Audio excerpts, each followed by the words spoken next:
everyone, I'm here with a list of, or a stack, pardon me, of books that I started reading and maybe got partway through and then switched to another book. So let's take a look at my to-read list. A little bit of business to get out of the way first. For those of you that are interested in some free resources, I do have a Facebook group, which is linked below. It's, not connected to my Patreon.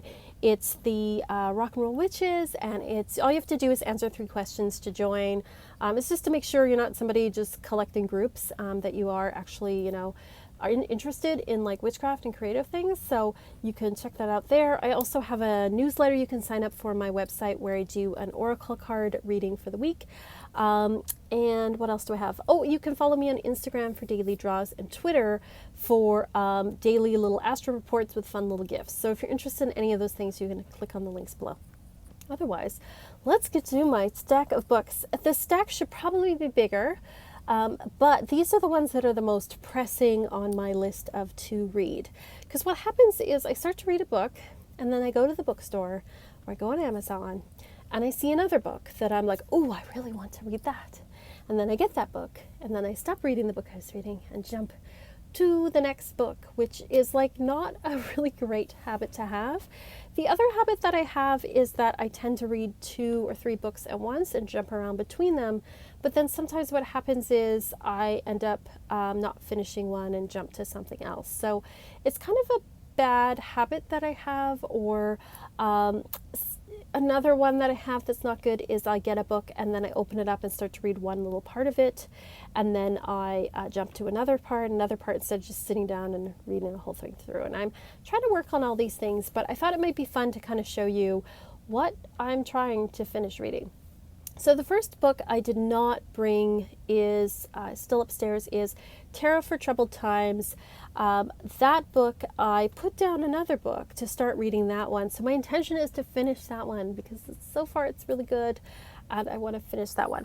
The one that I put down, just to show you, is Tarot Inspired Life. Now I got to page 148 before putting it down and starting the other one.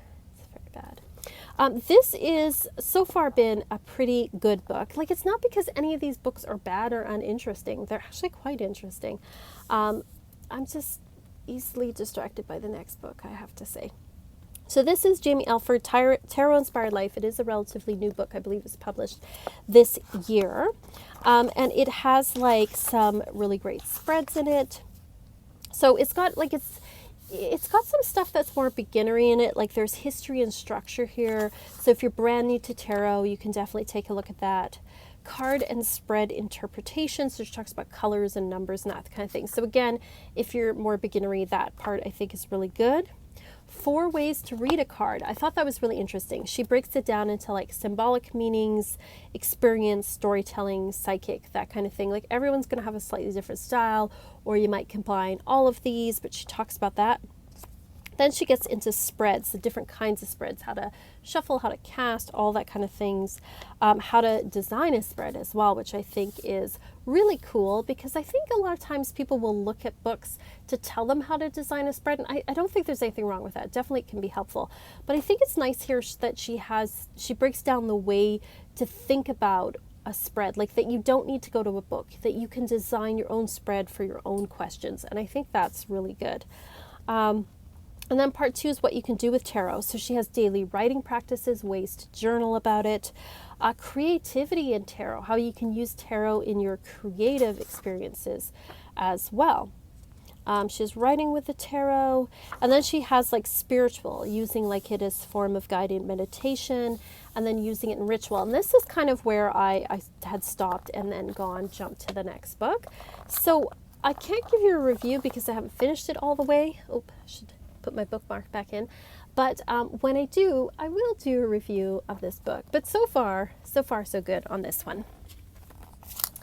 The next book I have here, oh, I did take it downstairs, Tarot for Troubled Times. So that's the one I'm reading right now, which I'm not going to talk too much about until I actually finish the book. Darn it. The next book that I started and kind of got partway through and then put down for another book, and then I started to read it again all the way from the beginning, was High Magic by Damien Eccles. This book is very interesting. This guy was, he's part of the West Memphis Three, which were three young men in the 90s who were accused of murdering a young boy. Even though they didn't do it, they were accused and they were convicted on really, it was very flimsy evidence, if you could even call it that. It was because they listened to heavy metal and they liked witchcraft. And they didn't have a lot of money. So they were railroaded, and he was put on death row, but luckily there was, people fighting for him, and he eventually got out. And he credits some of that to magic. So he has like magic that you can do even if you're trapped in a prison cell, which he was. So it's a very interesting story. And he has here chapter by chapter practices that you can do. Now, part of the reason that I kind of stopped in this book was because he'll give you an exercise and he'll tell you to do that for about a week and then go on to the next one. So I always intend to go to the next chapter but get distracted by stuff. So I think I just have to sit down and read it all the way through first and then go back and do the practices, because he does have an interesting writing style, and his story is very, very interesting, and he tries to take complex things and make them quite simple. So I do appreciate that. The next book on my list is A History of Heavy Metal by Andrew O'Neill. Now, this is one of those books where I jump around in. So I'll open it up and then I start go, oh, Black Sabbath, I start to read, and I'm like, haha, that's funny, because he's a really funny writer. And then I get to the end chapter and then I put it away. And then I might open it up at a different part. So I've probably read most of this book by just opening it up and reading different things, because he is very, very funny. But I tend to do that with these kind of books rather than just sit there and read it all the way through. And I think I need to just sit down and read it all the way through, because he is very, very funny, and it is a subject that is obviously near and dear to my heart. And even though he does not like Guns N' Roses, and that's fine. He's still pretty funny. So I am enjoying that book. And then I have here The Right to Write by Julia Cameron, an invitation and initiation into the writing life. Now, this is a book where there's like a short chapter and then there's an exercise at the end. So it's definitely like a book that you work through. It's a workbook kind of.